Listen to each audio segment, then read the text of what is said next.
story about a fox. He lived deep in the woods with his wife, Mrs. Fox. And early one spring, they had 10 little baby foxes. Now that's a lot of hungry mouths to feed.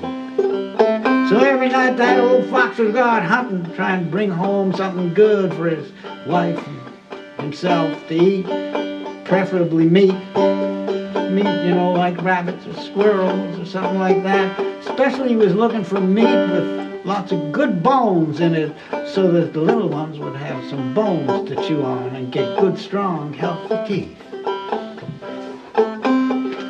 Because, you know, they were, at that time, just drinking milk. But they needed to chew on bones. But, you know, it was very cold that spring. And that old fox was having a lot of trouble finding enough food. And one night, he realized it'd been 2 whole weeks since he'd brought home a decent meal for his family. And as reluctant as he was to do so, he thought maybe he ought to head off down to town where the people lived. Maybe he could find something good to eat there. Oh, well, the fox, he set out on a chilly night. He prayed for the moon to give him light. He'd many a mile to go that night before he would reach the town. Oh, the town, oh, the town, oh, he had many a mile to go that night before he reached the town. And he ran till he came to the edge of town. And when he got there, he stuck up his nose and he sniffed till he thought he smelled something good. And he ran till he came to a great big pen. The ducks and the geese were put therein. He said, "A couple of you are gonna grease my chin before I leave this town. Oh, town, oh, town, oh. A couple of you are gonna grease my chin before I leave this town. Oh." And he grabbed the gray goose by the neck, swung 2 little ducks over his back, and he did not mind their quack, quack, quack, and their legs all dangling down, oh, down, oh, down, oh. He did not mind their quack, quack, quack, and their legs all dangling down, oh. But you know, he made such a racket, he woke up everybody in the house.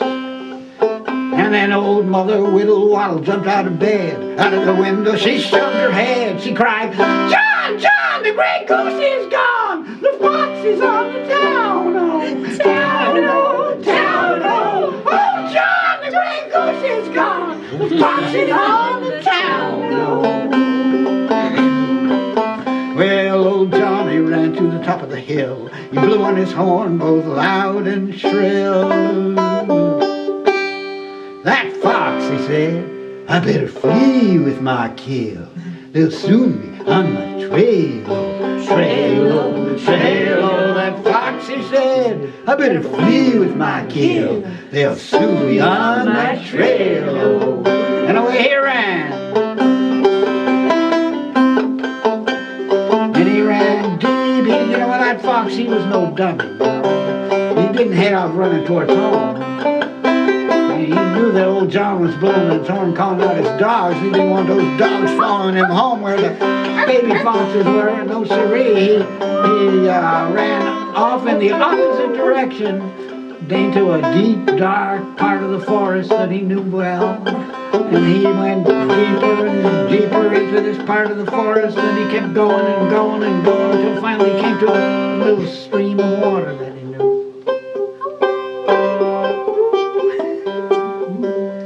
When he got there, he jumped into the stream and he lay down, lay on his back. He had the goose and 2 ducks in his mouth, holding them firm in there, and he lay down on his back and he stuck just the tip of his nose out so he could breathe, and the talked his ears out so he could hear what was going on.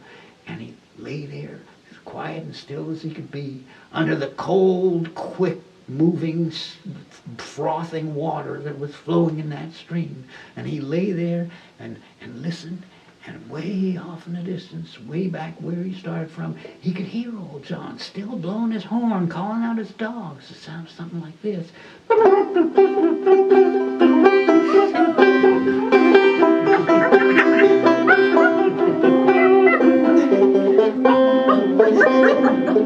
And then he could hear the dogs starting to come into the forest. And at the front of the pack there was a great, big, huge lead dog. He sounded something like this. Woof, woof, woof, woof, woof, woof, woof, woof, woof. And behind him there was a great, big, huge bunch of medium-sized hounds going, ow!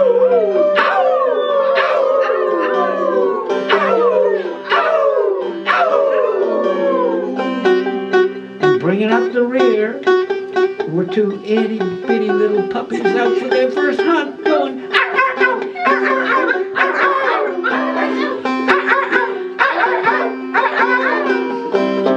and he could hear them, you lay there quietly, and he could hear those dogs. They were starting to get closer and closer. You could hear some dogs, yeah, and closer and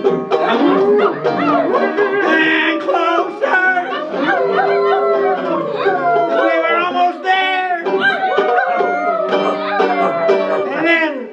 To the stream, and they stopped, and they sniffed around for the fox.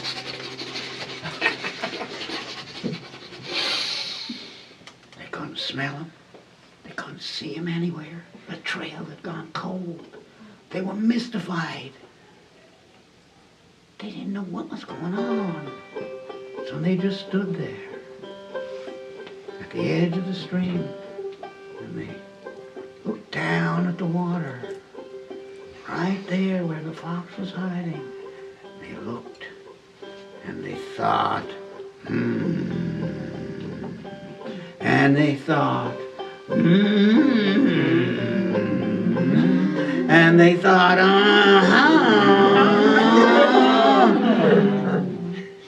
boy, that sure looks cold.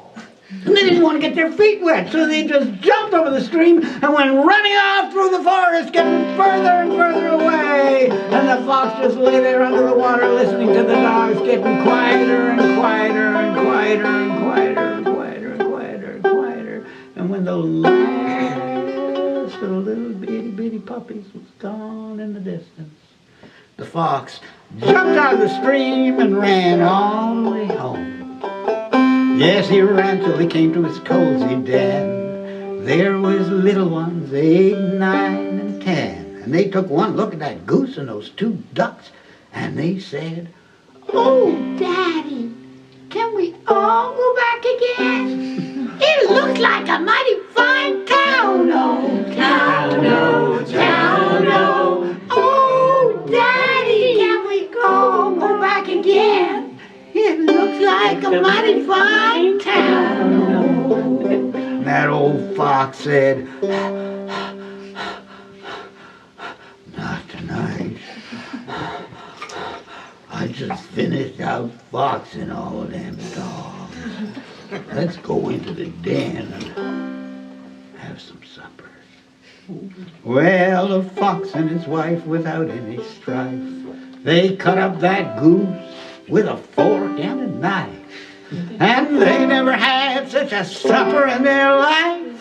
And the little ones chewed on the bones, oh, bones, oh, bones, oh. They never had such a supper in their life. And the little ones chewed on the bones, oh.